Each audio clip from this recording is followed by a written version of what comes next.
Hola, bienvenidos a este nuevo espacio de lectura. Continuamos con esta novela hermosa que lleva por nombre El placer de los dioses, que narra la historia del gran personaje Barbarroja. Entonces, pues vamos a continuar. Les recuerdo que este espacio está hecho para promover la lectura, principalmente a edades tempranas. ¿Por qué considero que es tan importante? Bueno, porque un libro siempre será un buen consejero. Un libro siempre nos va a aportar mucho. Pasar tiempo con un libro podría significar encontrar respuestas, aperturar nuestra mente, concebir las cosas, la vida de una manera diferente, más amplia, desde otras perspectivas. Entonces, bueno, por todos lados el libro siempre nos aporta. Y bueno, pues en América Latina tenemos graves problemas con la lectura. Tenemos una idea preestablecida de que pues la lectura no es indispensable en nuestra vida, no es una prioridad, por lo tanto, como adultos no la ejercemos y tampoco la promovemos en las futuras generaciones. Sin embargo, está más que comprobado que pues, los países, las poblaciones, los grupos humanos que practican la lectura de forma regular, pues tienen grandes privilegios sobre los que no lo hacemos. Entonces, pues por eso es que este espacio está creado con la intención de promover la lectura de diferentes libros. Bien, no tiene mucho que comenzamos, llevamos apenas un par de libros grabados, pero la idea es que vayamos leyendo varios autores, varios estilos, varios tipos de libros, y de esta forma, pues las personas que nos escuchan puedan interesarse y puedan comenzar a considerar la idea de llevar la lectura a sus vidas y por supuesto promoverla en nuestros niños, que de verdad es increíble el cambio en el desempeño escolar de un niño que lee y de un niño que no lee. Y bueno, pues vamos a continuar entonces, vamos a hacer la lectura de hoy. Dice así: fue así como casi sorpresivamente, al cabo de algunas semanas de lento y perezoso vagar, tropezaron con una galera que airosamente cruzaba el mar de Liguria, procedente de la costa occidental de Italia. Bogaba hacia Marsella. Esa galera, que se llamaba la Cruz de Oriente, lucía orgullosamente en su mástil la bandera de los caballeros de Rodas. No es para describir la emoción y el júbilo que se apoderó de Arud y sus hermanos y su hermano ante la certeza de aquel afortunado tropiezo. La Cruz de Oriente era la nave de Felipe de Villers, maestre de los caballeros de Rodas, y su presencia en estas aguas solo se podía interpretar de una manera. El propio maestre o alguno de sus lugartenientes venía a Francia o España trayendo una importante misión. ¿Por qué navegaba sin escolta, tan lejos de su base?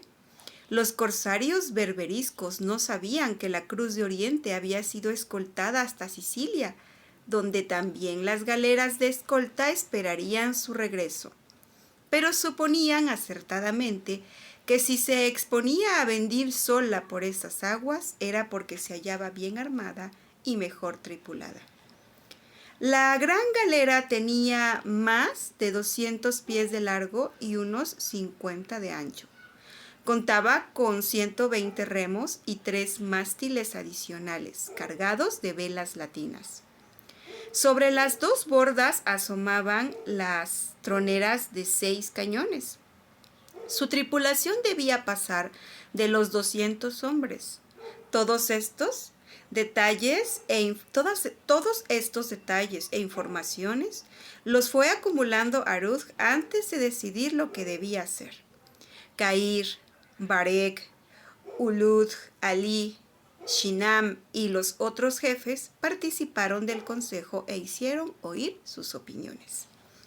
Cair fue categórico al respecto. Con riesgo o sin él, con ventura o sin ella, debemos capturar esa nave y perecer en el intento. Jamás se presentará una oportunidad tal. Pero la cuestión era, ¿cómo lograr tal portento? Al lado de la Cruz de Oriente, las galeras corsarias parecían cachorros al lado de un mastín.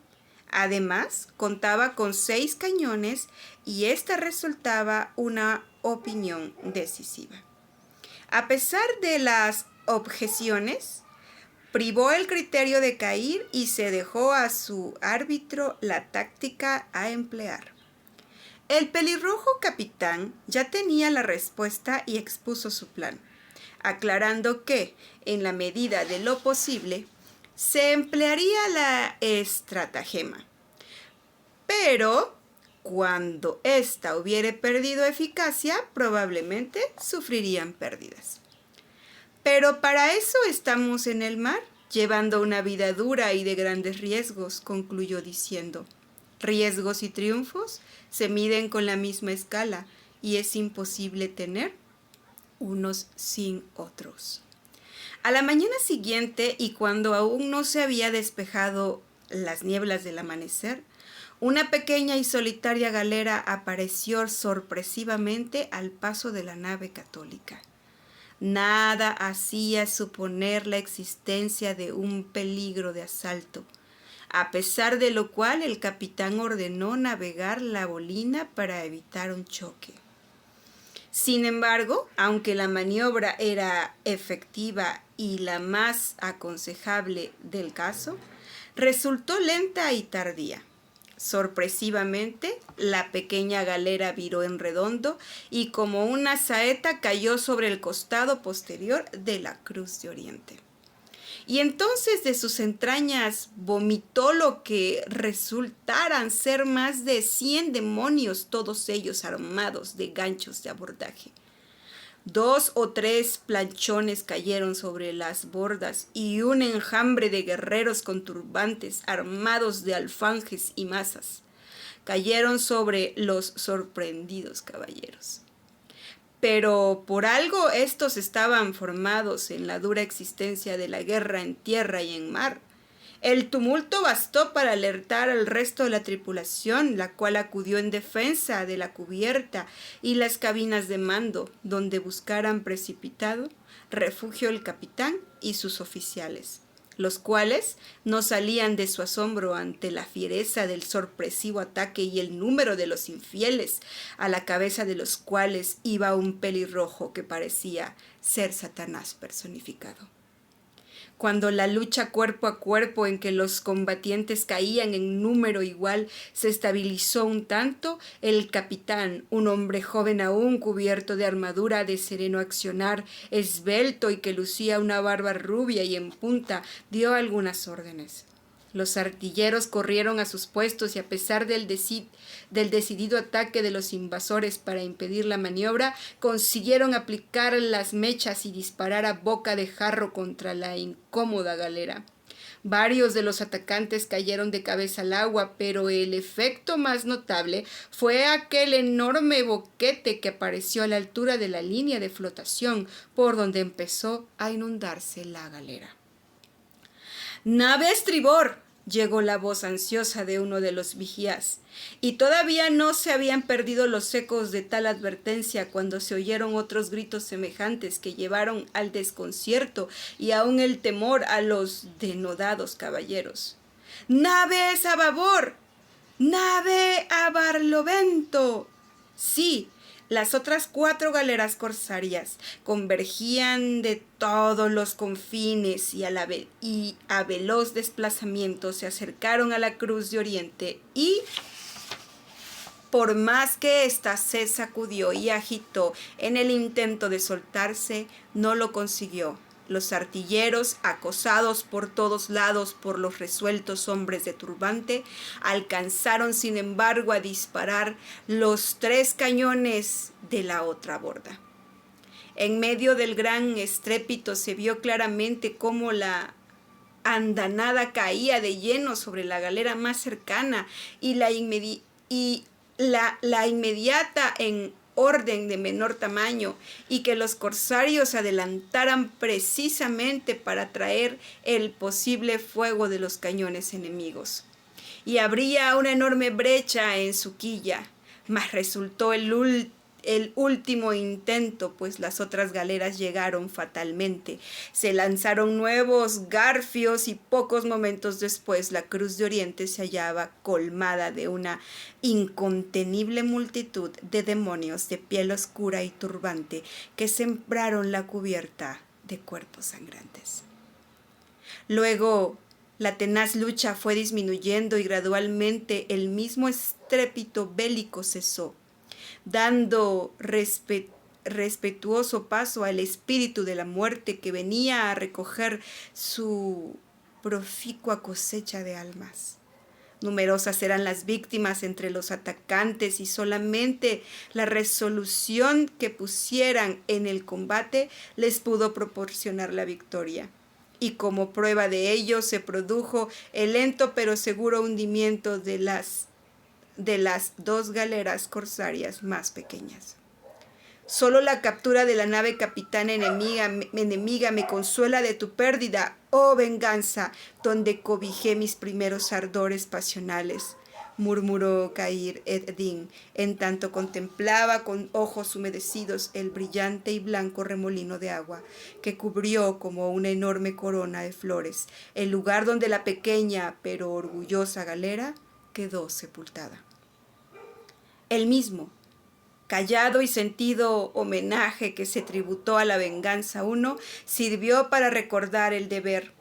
Terminado el reconocimiento, se procedió a tirar a los muertos por la borda, teniéndose como tales a los heridos graves. Los prisioneros fueron reunidos en cubierta y se procedió a su reconocimiento. Otro grupo de corsarios se lanzó a la sentina donde 120 galeotes esperaban ansiosamente el momento de la liberación. Uno de aquellos desdichados estalló en súbito llanto al enterarse que era Arud y Khayr los jefes corsarios. Ese hombre no era otro que Isaac, el hermano mayor, capturado, como se recordará, en la expedición punitiva que cumplieran los caballeros sobre Mitilene para capturar a Khayr ed-Din y en la que también muriera la inolvidable Zeneida. Isaac fue llevado en una manta a presencia de sus hermanos.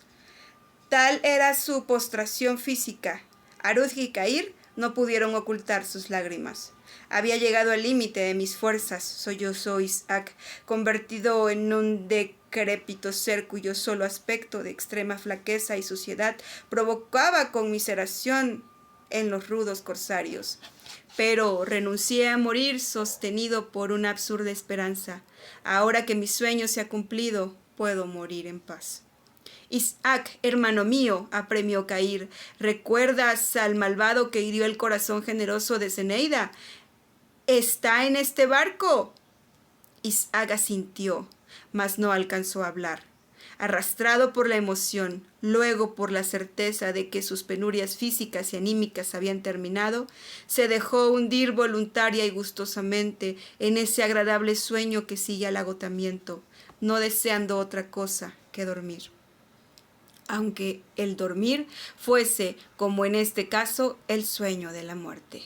Isaac, por la memoria de nuestro padre, de Elías, de Zeneida, por los 1000 padecimientos que tú y nosotros hemos sufrido, ¿dónde está? ¿Cómo se llama?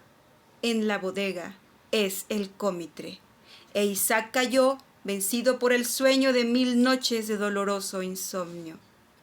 Los prisioneros, no pocos heridos entre ellos, se alineaban en cubierta. Al asomarse de nuevo en ella, el pelirrojo capitán los estuvo observando silenciosamente, procurando reconocer las facciones ocultas por las barbas. Sus ojos felinos brillaron con la luz del reconocimiento. Se acercó al letrado final de reconocimiento, papel asignado al renegado Aydin, el antiguo y ya olvidado nombre de Jorge de Guzmán. ¿Cómo dice llamarse este hombre?, preguntó Khayr señalando. Dice ser Francisco, marinero. Miente. Es el capitán Paulo Simeone, uno de los responsables de la ejecución de mi hermano Elías. Sepárenlo. Y el sombrío y colérico Khayr siguió desfilando frente a los prisioneros. De pronto se detuvo lanzando una sorda exclamación. La casquivana diosa Fortuna ha sido hoy muy generosa con nuestra causa. ¿Sois vos, capitán de felones y asesinos, don Diego de Valera? ¿O yo he perdido la vista y la memoria? ¡Hablad! El hosco, amedrentado y obstinado silencio del prisionero, hizo suponer que Caír estaba equivocado, pero entonces entró en juego el ciego orgullo del fanatismo español, y eso lo perdió. Sí, soy yo, y tan cierto como me hallo protegido por la cruz del Nazareno, te diré que tu diosa Fortuna no te será propicia mucho tiempo, bramó el joven y barbado capitán. Y lanzando un grito de triunfo agregó, y pronto, más pronto de lo que supones, te veré colgado al extremo de una cuerda. Sepárenlo, ordenó Caír fríamente. Así se hizo. El pelirrojo capitán siguió desfilando lenta, silenciosamente. De pronto señaló a otro en cuyo peto se veía pintada una enorme cruz roja. ¿Y tú? Te reconozco también. Eres don Gonzalo de Valladolid. Adelante. Pero fue necesario que lo empujaran para que el pálido joven oficial se uniera a los otros. Caír ed-Din terminó de examinar estrecha y cuidadosamente el rostro de aquellos hombres y, convencido de que entre ellos no veía ningún otro jefe, se apartó y pidió que llamaran al que fuera cómitre de la nave. Un individuo de mediana estatura y corpulencia, pero de rostro achatado y de torpes facciones que denotaban la baja naturaleza de sus instintos. Fue rápidamente identificado y llevado a presencia de Caír. ¿Cómo te llamas?, preguntó el joven corsario, entrecerrando sus ojos para no delatar su juego. Soy el caballero Ruy de Chagres, natural de Lyon, y diácono de su muy ilustre... Sí, eres tú, el caballero asesino de mujeres, interrumpió Caír con escalofriante calma. No es preciso que digas más, Murat. Uno de los oficiales corsarios se adelantó al punto. Era joven, de complexión oscura y de frondosa barba negra, en cuya cabeza, como en un contraste, brillaba un turbante blanco con una pequeña gema roja en la parte frontal. Átalo a una de las bocas del cañón. La estremecedora orden fue ejecutada sin tardanza, y el ex diácono no había salido de su dolorosa sorpresa cuando se encontró atado sobre la boca de uno de los cañones, asegurado de pies y manos, de tal modo que el cuerpo formaba un tenso arco, yendo a apoyarse al centro de la espalda de la misma boca. El hecho de que se amordazara al prisionero evitó que prorrumpiera en gritos desgarradores al comprender su horrendo destino, pero las desorbitadas miradas lanzadas al cielo y al mar y sus bestiales rugidos hicieron comprender la naturaleza de sus protestas e impotentes apelaciones a la justicia divina. «¡Cargad el cañón!». Esta orden fue también cumplida con eficiente rapidez. Uno de los corsarios alzó la mecha encendida. «Espera», bramó Caír, acercándose a él presurosamente. «Por nada del mundo cederé a ningún otro el gozo del supremo placer de los dioses. Apártate». Todos contemplaban absortos, estremecidos, el desarrollo de la dramática escena. Pero, entre todos, naturalmente, los prisioneros sumaban la pavura a su consternación. «Felón y no caballero, Ruy de Chagres.